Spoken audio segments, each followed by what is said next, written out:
ലക്നൌ വിമാനത്താവളത്തിൽ വൻ ദുരന്തമൊഴിവായി ഡൽഹിയിലേക്ക് പോവുകയായിരുന്ന ഇൻഡിഗോ വിമാനം റൺവേയിൽ നിന്നും പറത്താനായില്ല.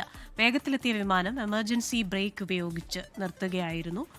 വിശദാംശങ്ങളുമായി ബൽറാം നെടുങ്ങാടിയാണ് ഡൽഹിയിൽ നിന്ന് ചേരുന്നത്. Balram, Samajwadi party M P Dimple Yadav ഉൾപ്പെടെ 151 യാത്രക്കാരുണ്ടായിരുന്ന വിമാനം എന്തായാലും അപകടമൊന്നും ഉണ്ടായില്ല. എന്നാൽ റൺവേയിൽ നിന്നും പറത്താനായില്ല. ഇതെന്താണ് സംഭവിച്ചത്? ഈ വിമാനത്തിന്റെ എമർജൻസി ബ്രേക്ക് ഉപയോഗിക്കാൻ കാരണമെന്താണ്? ക്രിസ്റ്റീന, വലിയൊരു ദുരന്തമാണ് ലക്നൗ വിമാനത്താവളത്തിൽ ഇന്ന് രാവിലെ ഒഴിവായത്. തലനാരിഴയ്ക്കാണ് ഈ വൻ ദുരന്തം ഒഴിവായത്.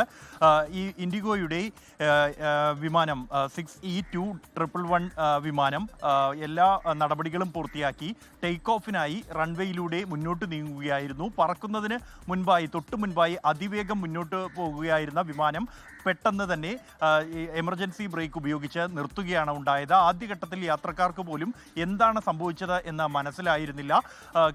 പിന്നീടാണ് സാങ്കേതിക തകരാറിനെ തുടർന്ന് ഈ വിമാനത്തിന് പറന്നുയരാൻ കഴിഞ്ഞില്ല എന്നും തുടർന്ന് വലിയൊരു അപകടം ഒഴിവാക്കാൻ സംയോജിതമായ ഇടപെടൽ പൈലറ്റിന്റെ ഭാഗത്തു നിന്നുണ്ടായി.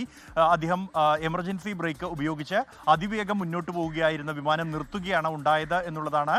അത്തരത്തിലൊരു നടപടിയില്ലായിരുന്നെങ്കിൽ വലിയൊരു ദുരന്തം സംഭവിച്ചേനെ എന്നാണ് ഇതുമായി ബന്ധപ്പെട്ട് യാത്രക്കാർ ഉൾപ്പെടെയുള്ളവർ പ്രതികരിച്ചിരിക്കുന്നത്.